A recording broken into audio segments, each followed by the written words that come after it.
Habatus Renungan Harian Anak.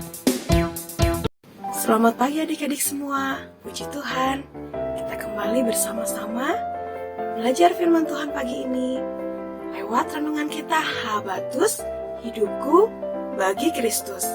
Adik-adik, hari ini kita masih belajar ya di kitab Mazmur 119. Tapi sebelumnya kita akan berdoa terlebih dahulu, memohon pimpinan Tuhan. Mari kita berdoa. Bapa dalam surga, terima kasih pagi ini kami masih diberi kesempatan untuk membaca sebagian firman-Mu. Tuhan, kiranya Tuhan yang memimpin setiap kami, supaya dalam kami membaca, kami boleh mengerti, dan kami boleh melakukan perintah Tuhan dengan taat dan setia.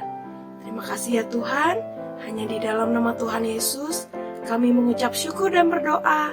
Amin.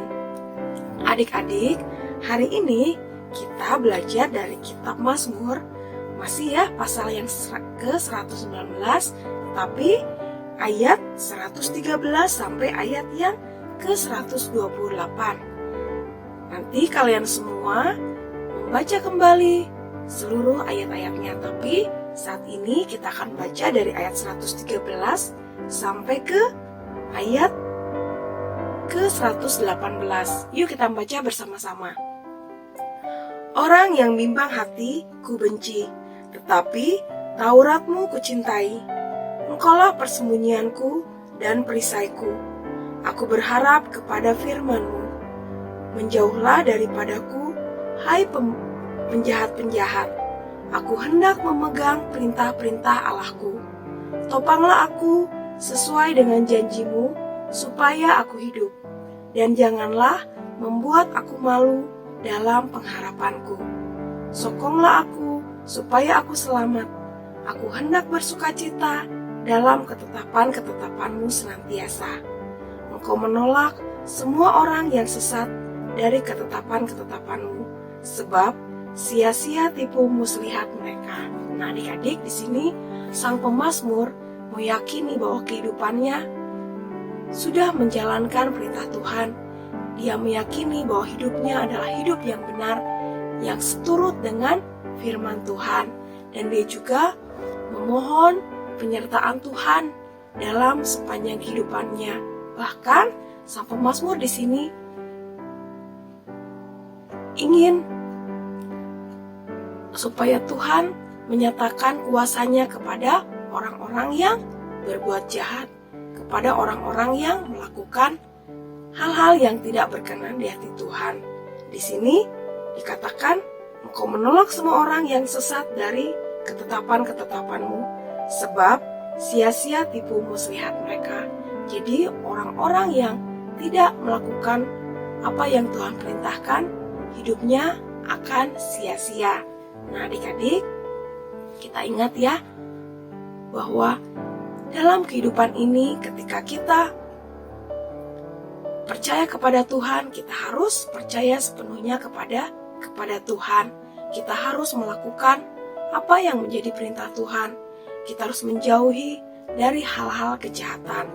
Di sini sang pemazmur memohon pemeliharaan Tuhan karena dia meyakini bahwa dia tidak sanggup untuk melakukan hal-hal kebaikan, menjauhi kejahatan tanpa pimpinan Tuhan, tanpa penyertaan Tuhan. Jadi dia meyakini bahwa ketika dia bisa melakukan itu karena ada pertolongan Tuhan dalam kehidupan sang pemazmur. Nah, adik-adik, begitu pula dalam kehidupan kita. Ketika kita percaya kepada Tuhan Yesus, kita harus sepenuhnya percaya kepada Tuhan, tidak boleh mendua hati, tidak boleh setengah-setengah. Jangan sampai kita percaya kepada Tuhan, tetapi kita juga masih melakukan hal-hal yang tidak baik. Kita pernah mendengar ya khotbah Tuhan Yesus di bukit bahwa kita tidak boleh menyembah kepada dua tuan. Artinya tidak boleh menyembah kepada Allah, tetapi menyembah juga kepada Mamon, atau kita menyembah kepada berhala atau kepada uang. Di sini jangan sampai kita percaya kepada Tuhan, tapi kita juga menyerahkan hidup kita juga kepada uang atau diperbudak oleh kekayaan atau diperbudak oleh materi. Itu tidak boleh ya adik-adik. Nah, kita yang sudah percaya kepada Tuhan Yesus, kita percaya bahwa kita ini berharga. Kita sudah ditebus oleh darah Tuhan Yesus yang mahal. Tuhan Yesus rela mati di kayu salib untuk menyelamatkan kita, menebus kita, supaya kita diselamatkan.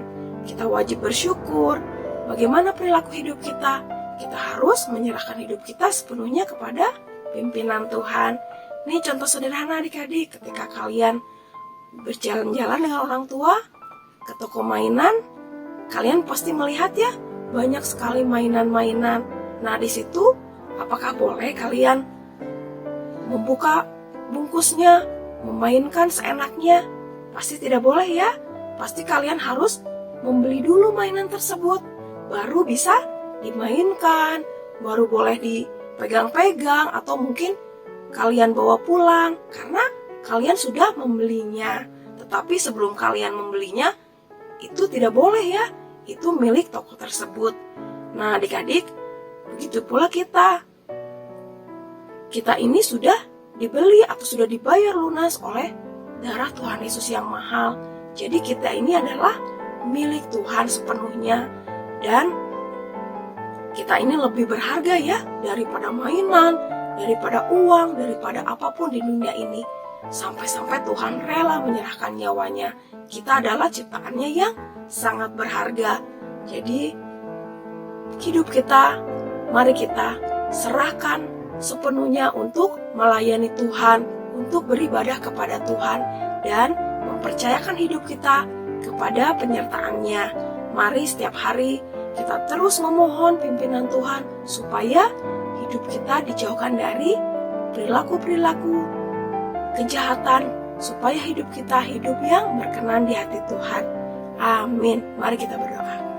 Terima kasih Tuhan atas firman Tuhan pagi ini yang mengingatkan kami bahwa kami adalah umat Tuhan yang berharga. Kami adalah ciptaan Tuhan yang berharga. Bahkan sampai Tuhan rela menebus kami dengan darah yang mahal, mati di kayu salib untuk menebus setiap kami. Tuhan, kami percaya Engkau telah bangkit. Engkau Allah yang hidup, Engkau Allah yang senantiasa memelihara hidup kami. Mampukan kami Tuhan untuk terus menyerahkan hidup kami ke dalam pimpinan Tuhan. Terima kasih ya Tuhan, hanya di dalam nama Tuhan Yesus kami mengucap syukur dan berdoa. Amin. Sampai jumpa adik-adik di renungan Habatus selanjutnya. Tuhan Yesus memberkati. Habatus